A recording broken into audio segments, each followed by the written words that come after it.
just of the starting image that comes up when we're finished.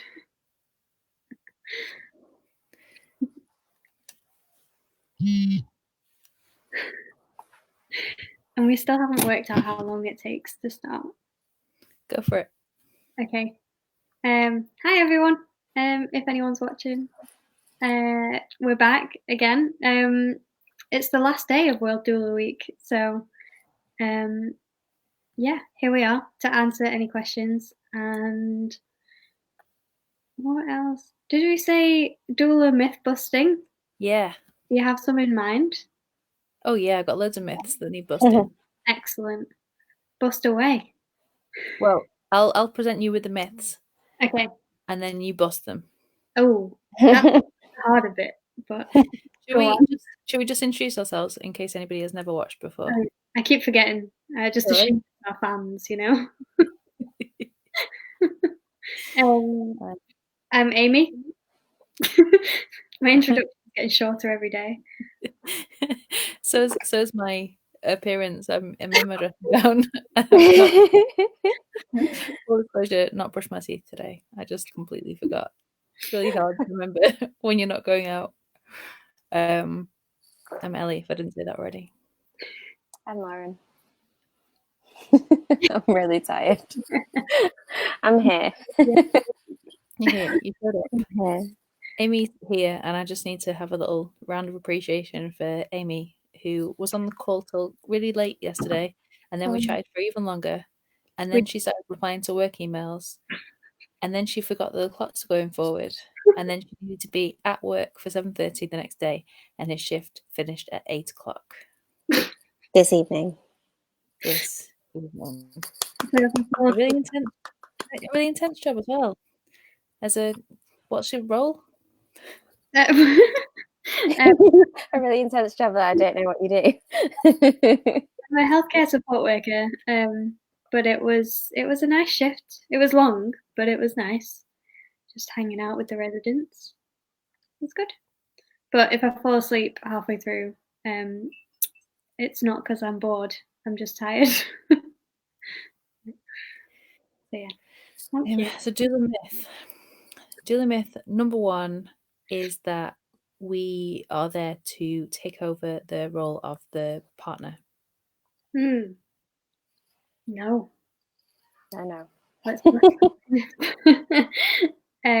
No, part of what we do is to support the partner as well. Not all partners know, how to or how they want to be involved, or what it'll even be like. So a big part of our antenatal sessions are, with the partner as well. If they want to be there, to prepare them just as much. Yeah, Amy's here and Ellie's here, and this is a work call, and I'm on Facebook live, and you're interrupting me. So can you go back to bed? Good night. Yeah, we can have a cuddle and then go back to bed. Go. Be gone. Bye-bye. Love you. Wait, is it on? What is it on again? Just go to bed. Just go to bed. I'll tell you tomorrow. Tell me what's it on.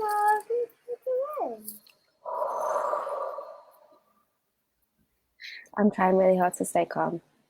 I'm asking you not to interrupt me. Tell me. Can you just go to bed? No, as soon as I go out, you tell me. No, go to bed. Oh my gosh. 7 days of isolation together is wearing me down. You're handling it. You're handling it well. Yeah, like you said, we're there to support partners as well, and I think that we said this in another video, that at the very centre you've got the woman and her baby, and then around her you have her partner holding her and the baby, and then around them maybe other family or birth partners that she's got, and we hold all of them together in order to best support that woman.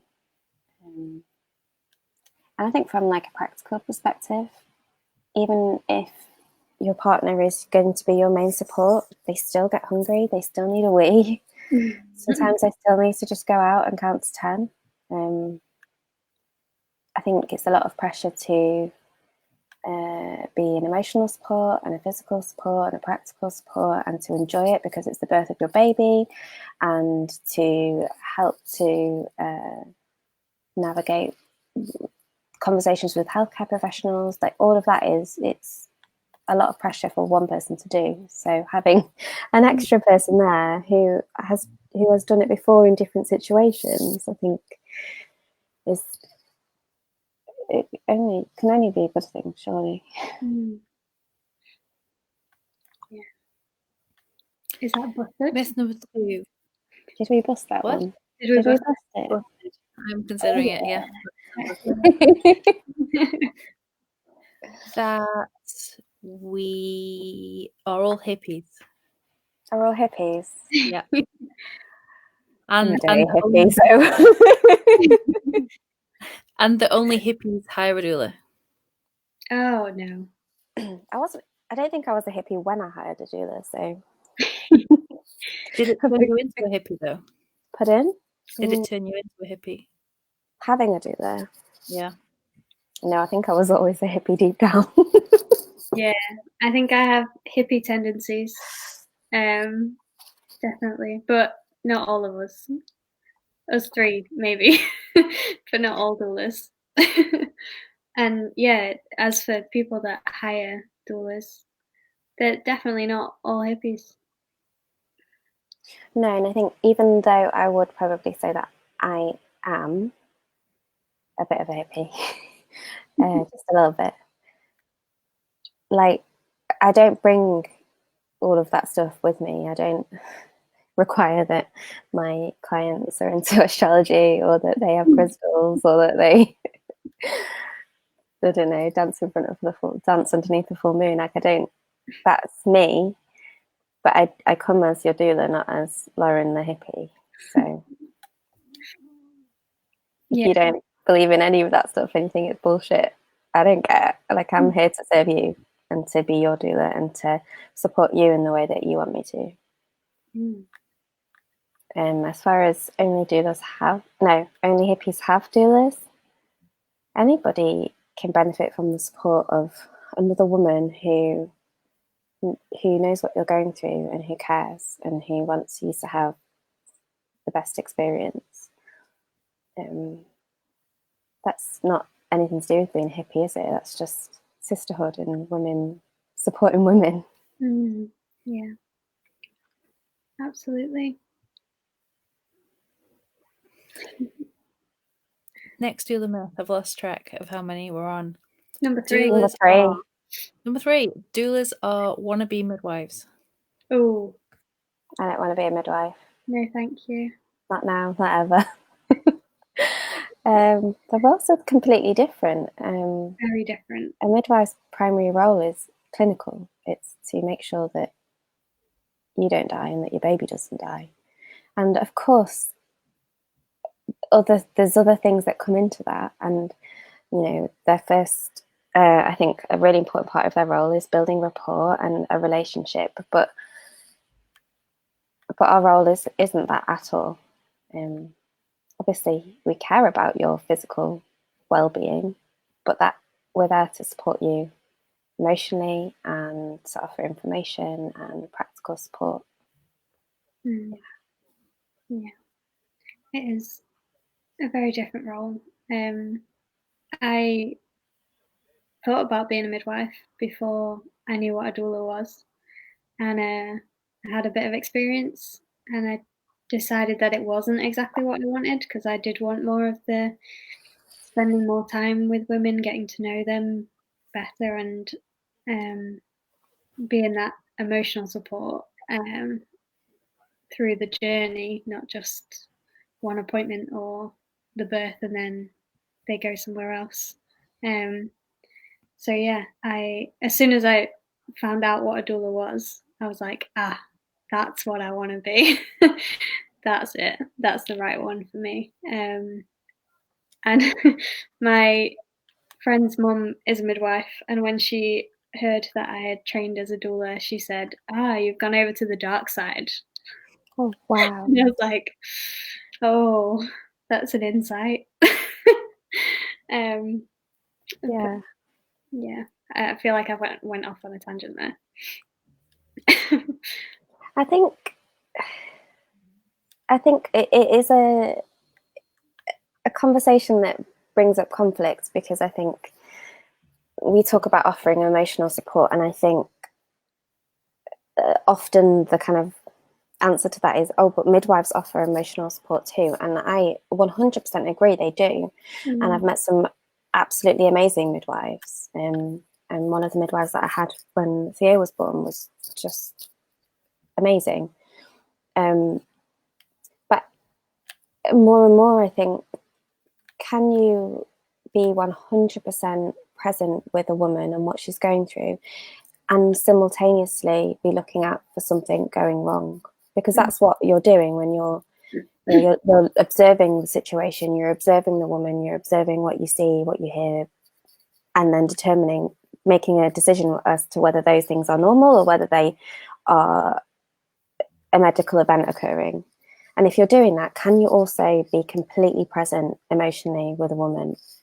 I don't think so. And I think that's why our role is different, because we can be 100% just wherever that woman is, in a way that I don't think is fulfilled by any other role in a birth. Yeah. It's special. It's a separate thing. Definitely. Because even if things go wrong, our role remains the same. The same. Yeah. Nothing changes for us. Yeah, we're never going to switch into being I get what you're saying. Like in a situation, if something went wrong and medical attention or intervention was needed, in that moment, a midwife very much jumps into a different kind of role. Yeah, like problem. In a way that, in a way, and a doing role in a way that we wouldn't. Mm-hmm.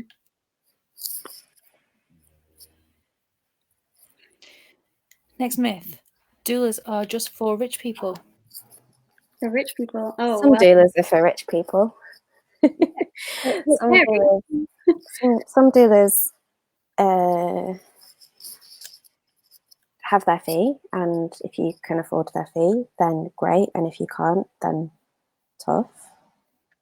But that isn't for all doulas, and there are doulas that charge a lot less and doulas that charge a lot more, and lots of doulas who accept payment plans. And obviously, as a community interest company, I like to think that we're accessible to anybody who wants to work with us. Well, that's our intention, isn't it?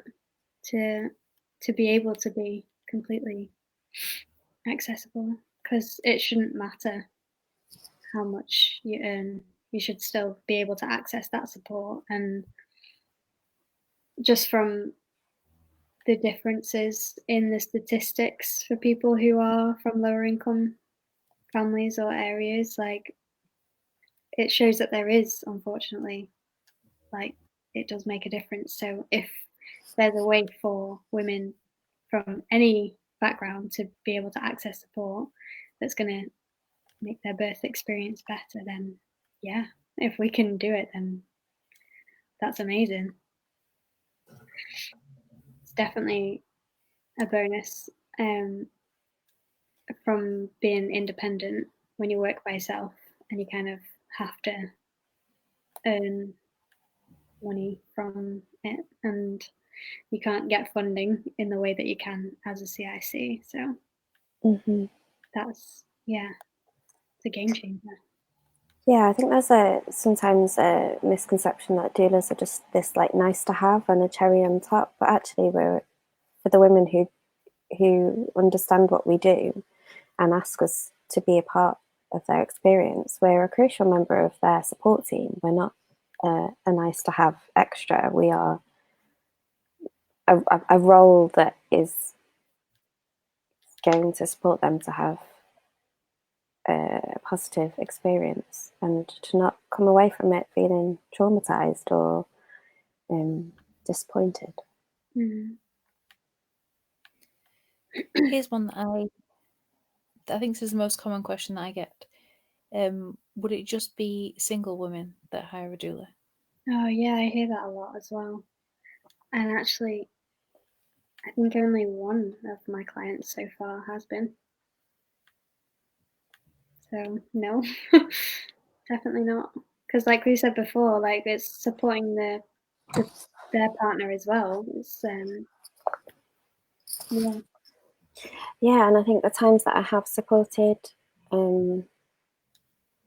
single mothers who don't have other birth partners with them, so I have been their sole birth partner, you really get a sense of how hard it is for partners, because it is a role that's really hard to fulfill in its entirety by one person.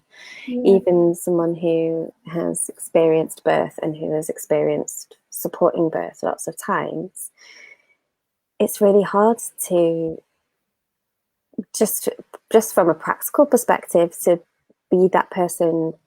I don't know, doing compression on a woman's back, but then also helping her to talk to the midwives and getting her water, and like it's and then holding the space and the energy in the birth room. It's not easy. No, it's a big job. But I went off on a tangent, really. No, we're for everybody, every woman. I enjoyed that. Yeah, I enjoyed the tangent. Thanks. Next one, that doulas don't support free birth. Oh, I do. We do. Some doulas don't. yeah. Like but, anything, it's yeah. do, some don't, I guess. But I mean, I think in the last week, this has come up a lot for us as more and more women are choosing or exploring free birth as an option, because they don't want to go to hospital and home birth services are being cut. And in my opinion, and this is just my opinion, I don't think that as a birth worker, whether you're a midwife or a doula or whatever, I don't think that you can claim to be women-centered if you don't support free birth, because it's supporting a woman's reproductive freedom. It's supporting her right to choose. And if you're not on board with that, then I don't really think that you're on board with women. But maybe that's a bit controversial for 9 on a Sunday evening. No, it makes sense, because it can be, you might not choose it for yourself, but that's not what matters. Like, you wouldn't project that with any other birth choice. Well, you might, but you shouldn't. So yeah, you wouldn't say, oh well, I wouldn't give birth at home, so I'm not going to support you to do it. It's not about you. If you only support women's choices to a point, then you don't support women. Yeah. Hey.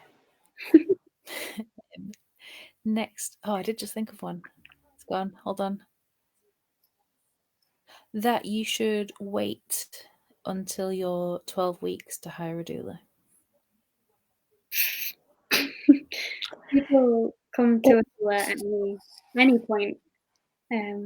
I think it is tricky, actually, because I know that there are doulas out there who would say, like, if someone got in touch with them and they were early on in their pregnancy, their response would be, come back to me when you're 20 weeks after you've had your 20-week scan, and then we'll talk. And so I think we can only talk from us and what we do, but we are here for women wherever they are in their lives, whether they have just pissed on the stick and found out they're pregnant, or whether they are 42 weeks and about to have their baby any day.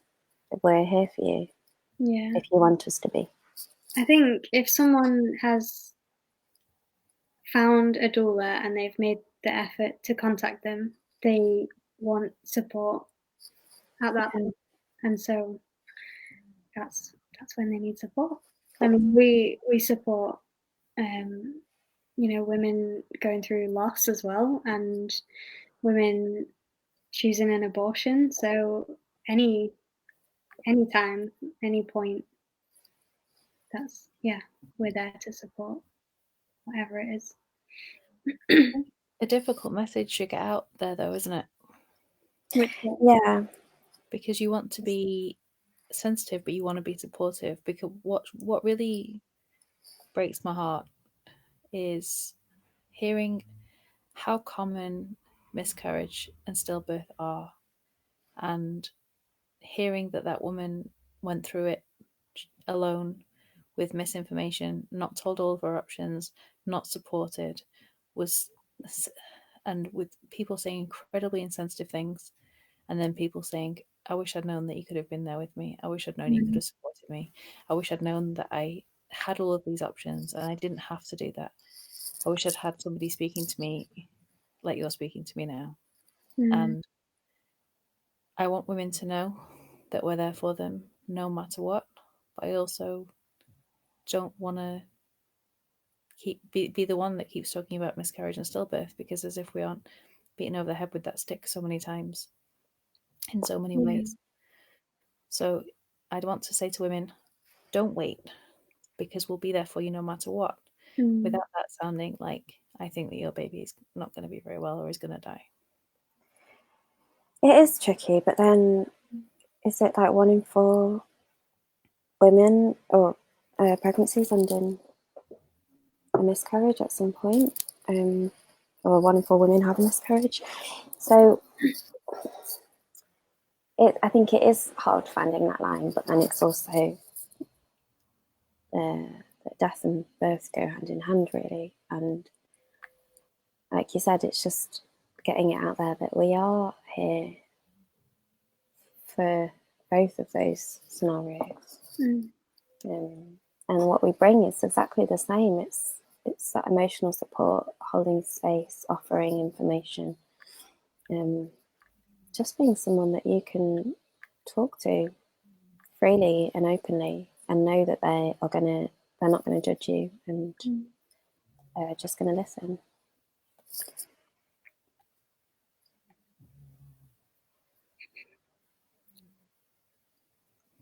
No more myths. Are we done? We've busted all of the doula myths. Surely. We're so misunderstood. I feel like there has to be more. And I've got this laminated Oh, list. I've thought of one. Oh, God. There's no point having a doula because I'm going to have a cesarean now. Oh, yeah, that's a good one. Oh, yeah. We support women having cesareans too. Mythbusters. Absolutely. I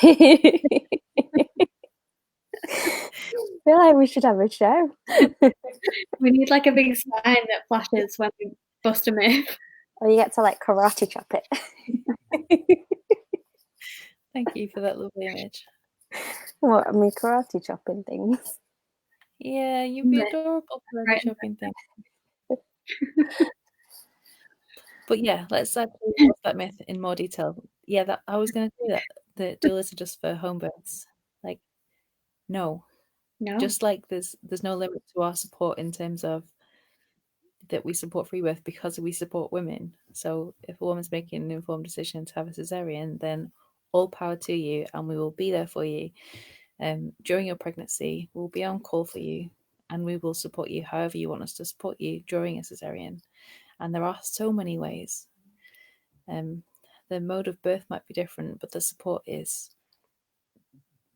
the same. I wrote a list actually of all the ways that a doula would support a vaginal birth and all the ways that they would support a cesarean birth, and there's a lot of crossover in terms of the practicality, but then emotional obviously is the same. Where is that list? Where is that list? Look in our drafts. It's there.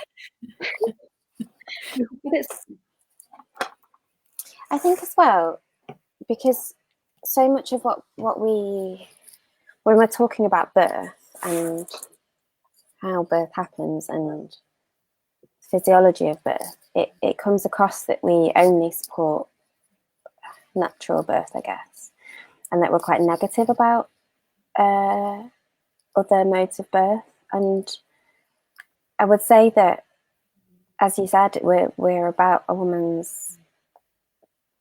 having that freedom and that choice, but women can only make those choices in an informed way if they have all of the information. So often when it can come across that we're negative about those modes of birth, but actually we're critical of the system that doesn't work very well, that doesn't centre women, and we want to fill in those gaps of information so that you can make a completely informed decision. You're not just being given options A and B, but all of those options, A to Z, Z. What happened to me then? Sorry.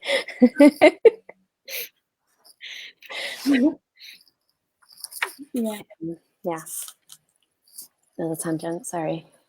No, you're right though, because that's what we're critical of. We're not critical of a woman's choice to have a cesarean or a free birth. What we're critical of is, a lack of options or being forced into an option that one does not want. Because of misinformation or something exactly. else, convenience, so, or I guess an example is like if a woman has a scan and she finds out that her baby's breech, and then she has an appointment with her consultant or midwife who says you have to have a cesarean now. That when we say to a woman, actually, you don't have to have a cesarean, that there are other options, that you can have that baby at home if you want to. That it's not because we are pushing a woman to do anything in particular, to make any particular choice, but we're wanting her to have all of the information so that she can make an informed decision, which might be to have her baby by cesarean. But at least if all of that information has been offered to her, then she'll be happy with that decision. Yeah, rather than to feel that she's just been forced into it because of the circumstances. Yeah.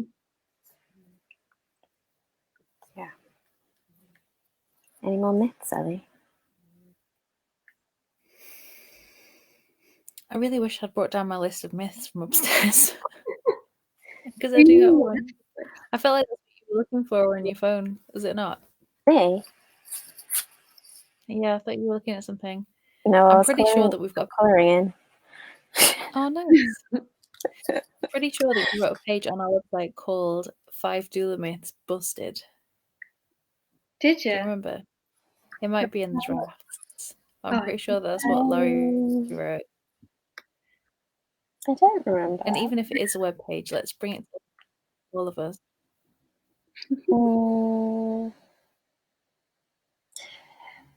I've just had a look on our FAQ page. So I don't need to do that because I'm going to ask my sister or my mum or my auntie to come instead, because she's a woman who's had a baby. That's a good one. That's a good myth. But it's the same, right? No, it's not. Yeah, it is. She's had a baby. I'm trying to push the myth. You don't. Sorry.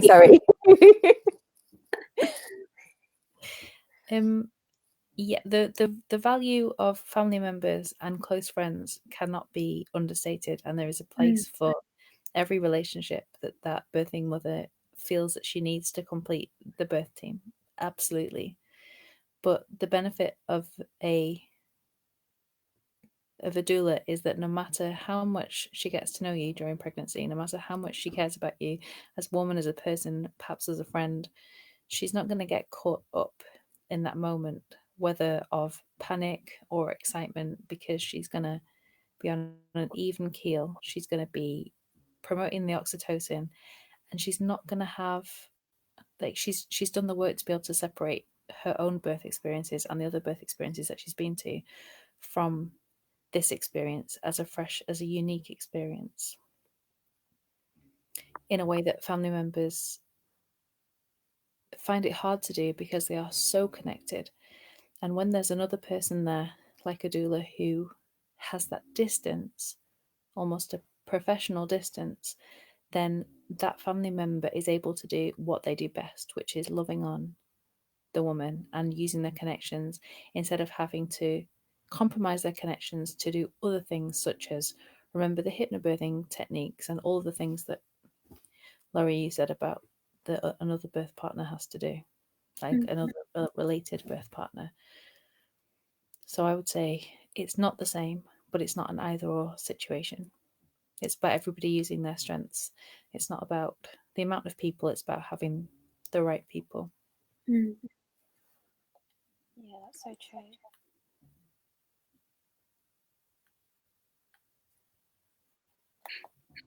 I'm trying to think of some more. I'm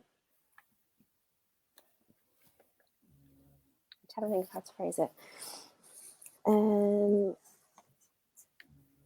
I want a doula because I want someone to be my bodyguard when I go to the hospital or when the midwife comes. That's not a myth. Well, that doulas are Invincible. bodyguards. Bodyguards. Okay, unpopular opinion time. If you feel like you need a bodyguard, then you're not giving birth in the place that is right for you. You shouldn't need to feel protected from your place of birth. Yeah, that's a good answer. And I haven't watched your live from last night about emotionally preparing for birth, but I think those two kind of things go together in that if you're feeling that you're needing to be protected, why is that? And what are you afraid of? And like that's an invitation for you to explore that more. And to get to know your fears. And like you said, if you do that and the conclusion is that you still need someone to protect you from wherever, from midwife, or if you go to the hospital, then yeah, you're not necessarily planning a birth that is right for you. And I think the reason why it's it might be an unpopular opinion is because it's quite challenging, that, isn't it? To say you're not making a good choice there. I mean, it's challenging because it is a call to do some real inner work there, isn't it? Mm-hmm. Yeah, it's a big self-reflection moment. Mm-hmm. But it is an important one. Yeah. When a woman approaches me in a kind of looking to see if it's a good fit way, and she's saying that she feels like having a doula will give the best of both worlds, so she can be in a hospital just in case something goes wrong, but then have a doula to protect her against unnecessary interventions. Mm-hmm. Yes, the statistics are there in the woman's favour and in the doula's favour to say that having a doula does reduce unnecessary interventions, and all of that. I'm sure everybody knows the statistics. But I don't think those statistics are that way because doulas are jumping in and saying, "Whoa, stop with your forceps, back off with your episiotomy scissors." That's not why. It's because of the relationship that you build with the woman, the information that you offer, the education that you share with her before the birth, so that she's able to be an advocate for herself, and with your presence, you give her that confidence to believe in herself and believe in her body and only make decisions that feel right for her. Sorry, I've just jumped in there. Couldn't help myself. I didn't know where I was going with what I was saying, so I'm really glad that you jumped in. That was a really good answer from both of you. And now no one ever needs to know. No one ever needs to know where that sentence was going to go. Okay. Another myth: doulas are only for first births, because you've never done it before. A lot of. I've never heard that before. Me neither. I just read it on Google. I have heard that one before, but no, I mean, quite often it's unfortunate, but quite often it's women who have had a previous experience that wasn't a positive one, and they want it to be different this time. So they're finding out about all their options and the support that they want, and that's when doulas appear on the Google search. So yeah, a lot of the time it is brought on by a previous experience, I think. I think whether it's your first baby or whether you are having your 8th baby or more, as a pregnant woman, as a labouring woman, you have the same vulnerabilities no matter how many times you've had a baby, no matter how many times you've been there, because you've never had that baby before, and the hormonal changes that happen when you go into labour are the things that open you up. And I think that's why having the support of an experienced woman who's been there, who's supported other women, is always valuable, no matter how many times you've had a baby. Mm-hmm. Yeah. I think that's a really interesting point, because how you have your first baby has such an enormous impact on you as a woman, as a mother, how you are as a family, on that child. And it feels like such an enormous responsibility. And that's I don't want to say that's who I want to be supporting, because I'm happy to support any woman no matter how many babies she's had. But if we reach those first-time parents and work with them to have a powerful birth, then the rest of the births are going to follow suit a lot more easily, because that trust, that faith in the body, in birth, in themselves as parents it's already there, and they have that to draw from the next one. Yeah. And we just see so many first-time families who just say, oh, we're just going to go with the flow, we're just going to wing it, or I've got a really high pain threshold, or my partner's read a book, and I'm not going to, and I've got a really nice midwife, all right, I've had 20 appointments and I've only seen her once, but she's really nice. Like, I don't want to be that person to go, but what I don't want to bust that bubble, but at the same time, it's a bit, it's a shame, but it's quite unrealistic to just go with the flow and hope for the best. To have a positive experience, you have to take a lot of responsibility and really do the inner work to mentally and emotionally and physically, maybe not physically, prepare. Mm-hmm. I wish that wasn't the case. I wish that a woman could just go with the flow and could just trust that everybody she comes into contact with has her best interests at heart, and everybody will offer the benefits, risks, and alternatives of any intervention, and will always say, these are all your options and it's completely up to you. But the chance of that happening is so close to zero that it's like saying, you should go to the shop and buy a lottery ticket. It's brilliant. You'll definitely win. Mm-hmm. Yeah. Yeah. Yeah, that it's sad, because I think women should be able to just go with the flow and trust that anybody who comes into contact with her, who is privileged enough to be a part of her experience and be present at her birth, treats that with the reverence that it deserves, and supports her in the way that she deserves and needs, but that it isn't a given that's going to happen. Yeah. That's a bummer one to end on. So let's think of a less bummer one. This isn't. I don't need a doula because I am a doula. Ooh. It's not really a myth. A good one.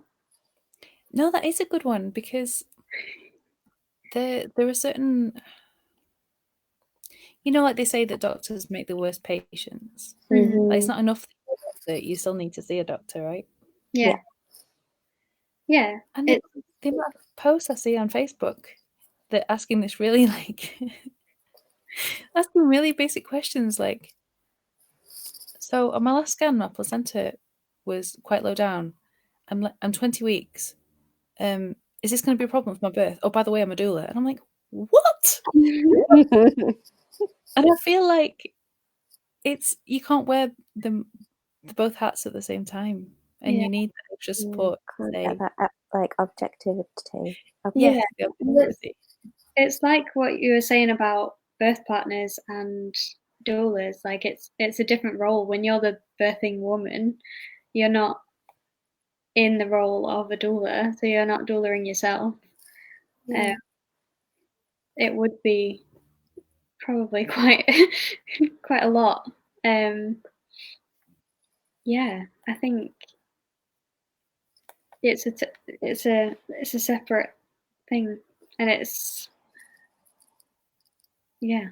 when you're in that birthing zone, you're not going to be in the same headspace you would be if you were a doula at someone else's birth. So yeah, doulas are for everyone, including doulas. I mean, it's so different when, like, if somebody says to us, you know, someone's told me that I need to have an induction or my baby's going to die, we can just see through that. Like, oh my God, I can't believe somebody said that to you. But if I was pregnant and somebody said that to me, it would have a completely different effect. Yeah. Absolutely. This isn't really a myth, but do you think that you can be a doula for somebody if you're friends with them? How does that dynamic work? Like, if you were going to be my doula, would you still be there as a doula, or would you be there as just friends? How would that work? It depends how much you paid me. Are you paying me to be a doula or pay me to be a friend?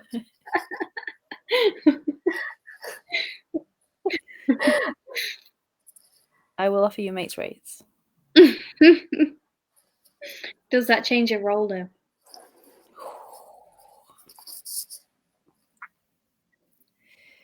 I don't know how to think about that one. Because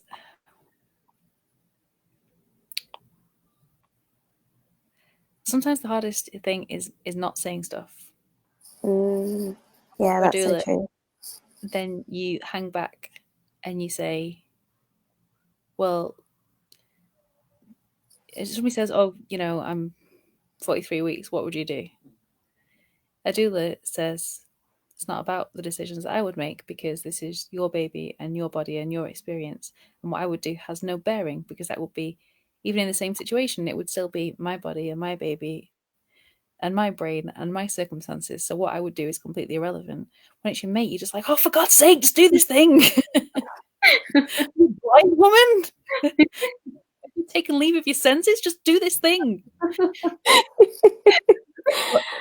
know which one of you two I'm going to pick to be my doula now. I'm saying I could be. No, I know what you mean.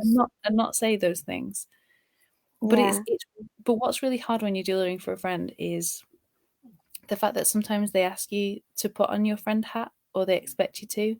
But I don't think you can. Yeah, you have to be in one role or the other, and you can't. I think especially when you were friends before anything else.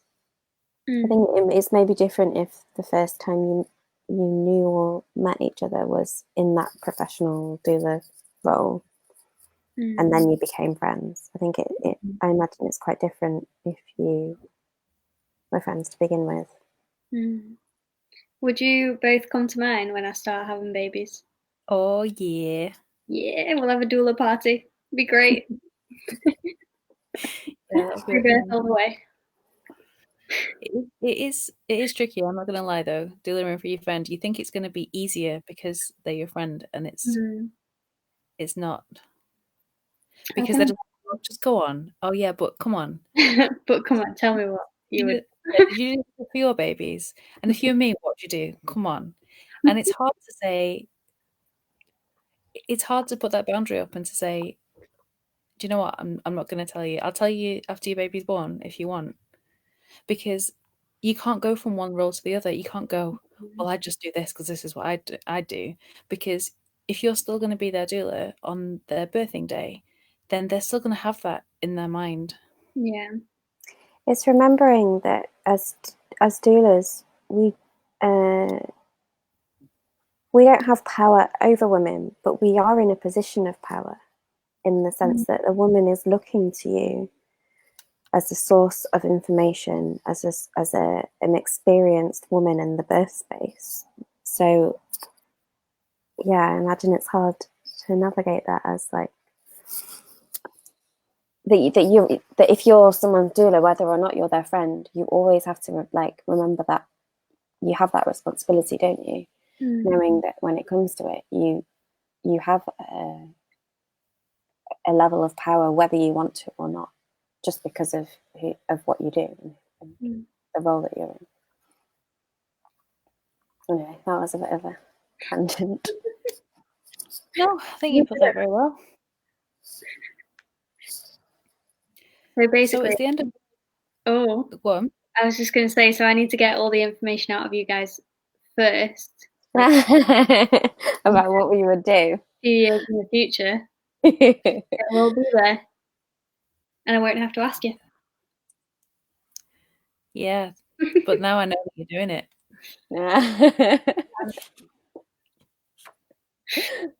Yeah, now I know you're doing it, Amy. So I'm going to start retaining my personal information even more than I already do. I know. I only found out it's the end of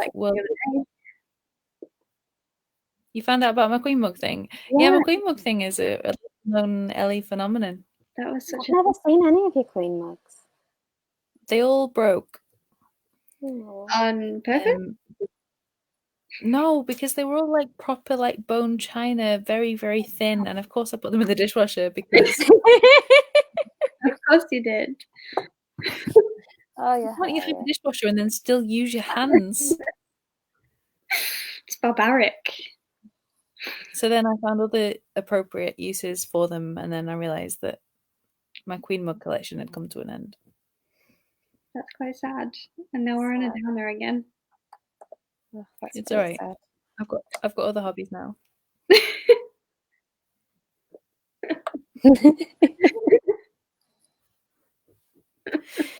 So it's the end of World Doula Week, and I suppose this is the end of our. Is it the end? Is it ever the end of World Doula Week? It should be World Doula Week every week. Let's make it. Okay. So when should we do another Facebook Live? Maybe not after a 12-hour shift. I think it would be nice to be in the space, like, I don't know, every week at least. Is that so much? I could do that. What? Weekly. At least weekly. Oh, yeah. Or just whenever we fancy it. When we want I'm a into it now. distraction from doing work. I'm going to miss it. I can carry on doing them. By myself? No. Well, yeah, maybe by yourself. No, not by myself. I'll make another Facebook account and just troll you. That's mean.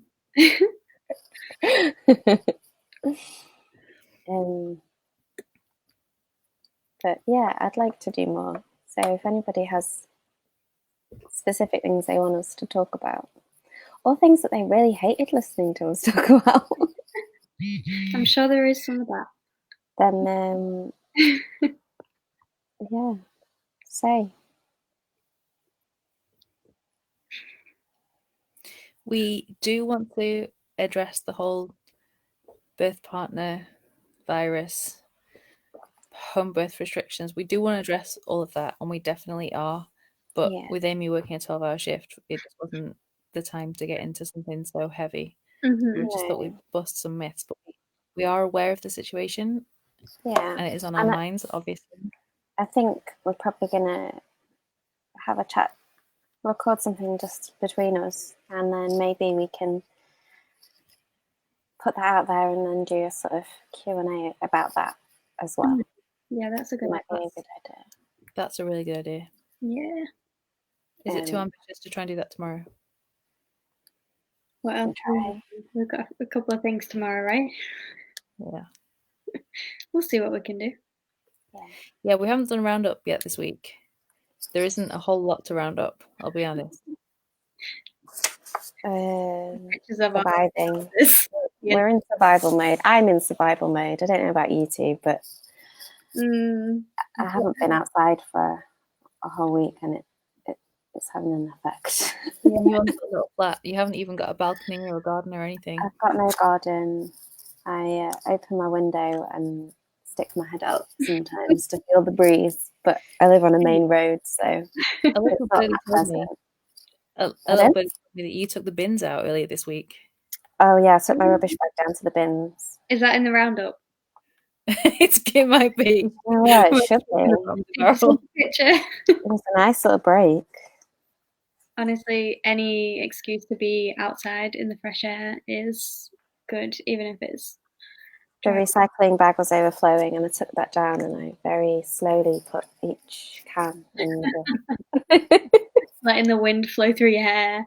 The smell of the rubbish bags around me. That's what I've been missing. Yeah. Maybe another week, and then I can go for my daily exercise. Yeah, I feel like I should be taking advantage of that, but you've been working hard though. Rest. We'll see. Right. Shall we say goodbye to Facebook? Yeah, let's do it. Yeah. Bye, Facebook. Bye. Happy Sunday. Bye-bye. Yeah.